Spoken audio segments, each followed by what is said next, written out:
Hello, नमस्ते. कसे आहात सगळे? छान ना? मी पण मस्त आहे.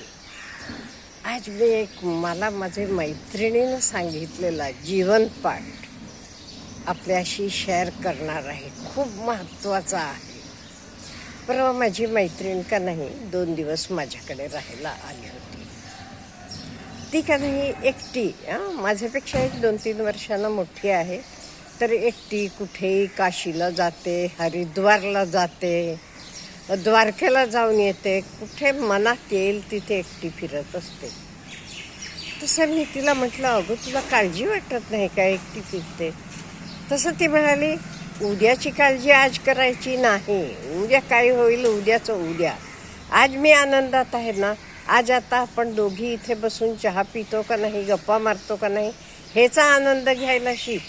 उद्या काय होईल, परवा काय होईल, पुढच्या वर्षी काय होईल, बिलकुल विचार करायचा नाही. म्हणजे उद्याचे गोष्टीचं किंवा पुढचं काय होईल ह्याचा विचार करत बसायचं नाही म्हणाली. ह्याच्यानंतर तिनं मला काही जीवनपाठ सांगितले, ते मी आपल्याशी शेअर करते. दुसरं म्हणाली, आपण यंग एजमध्ये सगळं आपले कंट्रोलमध्ये ठेवून घेतो. नवरा असेल, मुलं असेल, सगळ्यांना सगळं सोडून टाकायचं म्हणाले. त्यांना हवं तसं वागू देत. बिलकुल एवढे वेळेला उठा, एवढे वेळेला जेवायचं, अमुक तमुक काही नाही. आपल्याला सुखी राहायचं, आनंदी राहायचं असलं की तर सगळं सोडून द्यायला पाहिजे. आणि पुढचं ती म्हणाली, कोणाकडनं काहीही अपेक्षा ठेवायची नाही. ती म्हणाली, तिची मुलं अमेरिकेत आहेत. त्यांचा फोन आला, वेल अँड गुड. फोन आला नाही, मी बिलकुल काळजी करत नाही. आला फोन, आनंद. आला नाही, दुःख नाही. पुढचं तिचं म्हणणं आहे, आपण काही बदलू शकत नाही. ती म्हणाली, आपल्या नवऱ्याला 50 वर्षात मी बदलू शकले नाही. तिचा नवरा खूप सिगरेटी फुंकायचा, एवढंच. आणि लव्ह मॅरेज झालेलं होतं मेडिकल कॉलेजमध्ये असताना. त्याला मी चेंज करू शकले नाही. म्हणजे आयुष्यात आपण कोणालाही काही चेंज करू शकत नाही. त्याचे मागे लागायचं नाही. सुना असतील, नातवंड असतील, काही. आणि तू असं काळजी करू नकोस म्हणाली. तुला असं वाटेल माझी सगळे काळजी घेतात. नाही, काही दुःख झालं तरी जेवायचं बिवायचं बंद करायचं नाही म्हणाली. का? आपल्याला जेव म्हणून मागे लागायला, काळजी करायला आपले आईवडील नाही आहेत. आईवडील असताना ते करायचे. मला तर म्हणाली तिला म्हणजे इवन मेडिकल कॉलेजला असताना तिला जेवायला वेळ मिळायचा नाही. मग आई वरण भात चमचेनं तिला भरवायची म्हणे. ही अभ्यास करायची, आई चमचेनं भरवायची. पण आता कोणी नाही आहे, जेवला नाही तर आपणच उपाशी राहायला पाहिजे. त्यामुळे काही राग आला तरी तो राग जेवणावर काढायचा नाही. ती म्हणाली, सून नवऱ्याला बिस्किटं देतीये, स्वतः किचनमध्ये चहा बिस्किटं खातीये आणि सासूला फक्त चहा आणून देतीये. असं चाललेलं असते जगात म्हणाली. त्यामुळे किती राग येऊ देत, काही होऊ देत, अन्नावर राग काढायचं नाही. आणि आपल्याला आग्रह करायला आपले आई वडील नाही आहेत आता. त्यामुळे आपल्याला आपली तब्येत चांगली ठेवायची, ते आपल्याला हवं तसं जेवण खाण करायला पाहिजे.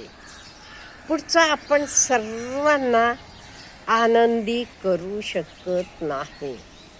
सर्वांनाच आनंदी ठेवू शकत नाही. आपली मुलं असतील, सुना असतील, नातेवाईक असतील, बहीण भावंड असतील. त्यामुळे त्यांना ओके असं तू अपेक्षा करू नकोस, मी अगदी गोड गोड वागणार, सगळ्यांना आनंदी ठेवणार, शक्य नाही. आणि स्वतःला ब्लेम करायचं सोडून दे. स्वतःला दोषी धरतो नाही ते आपण. इवन रोजचे स्वयंपाकात सुद्धा काही कमी जास्त झालं की नाही बाई मी गडबड केली, माझ्याकडनं चूक झाली. नाही, प्रत्येक वेळेला माझा दोष असतो असं नाही आहे. आणि कुठल्याही कामाचं रिझल्ट काय होईल, ह्याचं फळ काय मिळेल हा विचार पण सोडायचा म्हणाली. काम करत जायचं. श्रीकृष्णानं सांगितलं का नाही, कर्मण्येवाधिकारस्ते न फलेषु कदाचन. तसं आपलं काम करत जायचं आणि रिझल्टची अपेक्षा करायची नाही. आणि कोण काही बोललं तरी त्याच्याकडे लक्ष द्यायचं नाही. तो मला म्हणाला, हां तू असं का ड्रेस घालतीस, तू असं ह्या वयाला शोभते का हे ड्रेस घालायचे वगैरे. ती ड्रेस घालते म्हणजे सगळे प्रकारचे ड्रेस घालते का, म्हणजे अमेरिकेतही मुलांकडे वगैरे जातीये, त्यामुळे मला काही फरक पडत नाही म्हणाली. मला कम्फर्टेबल वाटते, मला बरं वाटते तसले ड्रेस मी घालते. त्यामुळे I am least bothered about others. आणि एक महत्त्वाचं म्हणाली, तुमच्याकडे पैसा पाणी आहे म्हटल्यावर तुमचीच लोक तुमच्याकडे सारखं पैसे मागतील.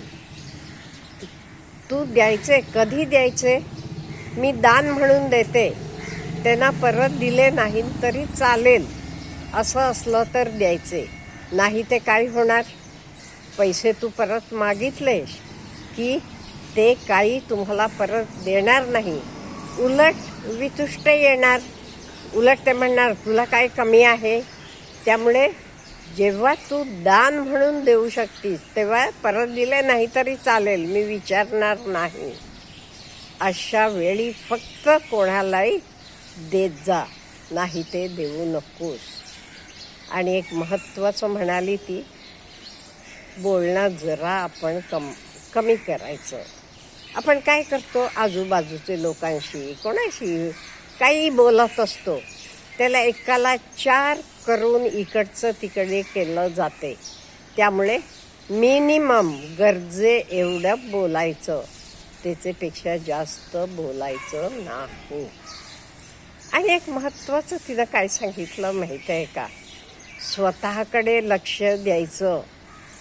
आत्तापर्यंत आपण काय केलं, संसार केला, कधी स्वतःचे कडे आपण लक्ष दिलं नाही. सारखं मुलं बाळं नवरा नातेवाईक हेच आपण सगळं बिझी होतो.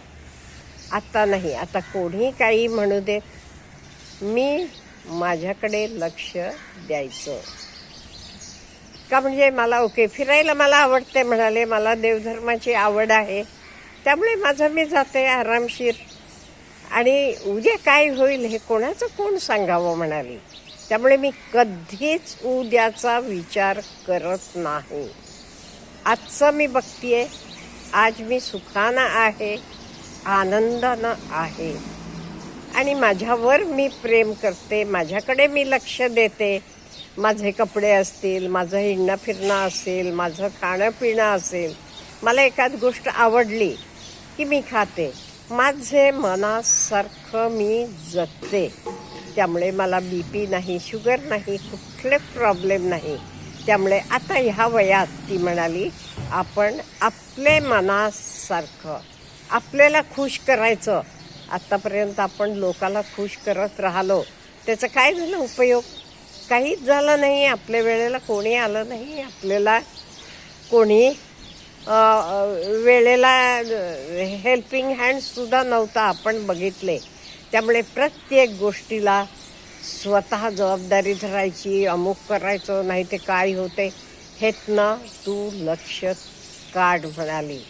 बिलकुल लक्ष देऊ नकोस, कोणी काही म्हणू देत. आता आईंचं लक्षच नाही घराकडे. त्या म्हणाल्या, सुना नुसतं बोलताना आई आई म्हणतात, आईचं प्रेम नसते त्यांना म्हणाली.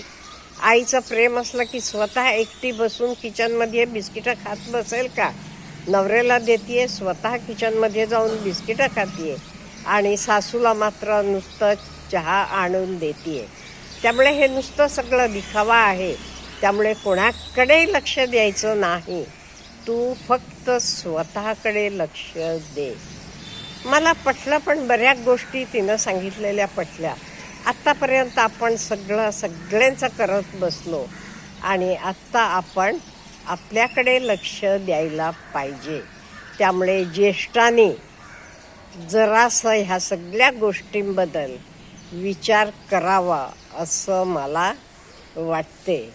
आपल्याला काय वाटते? Have a good day.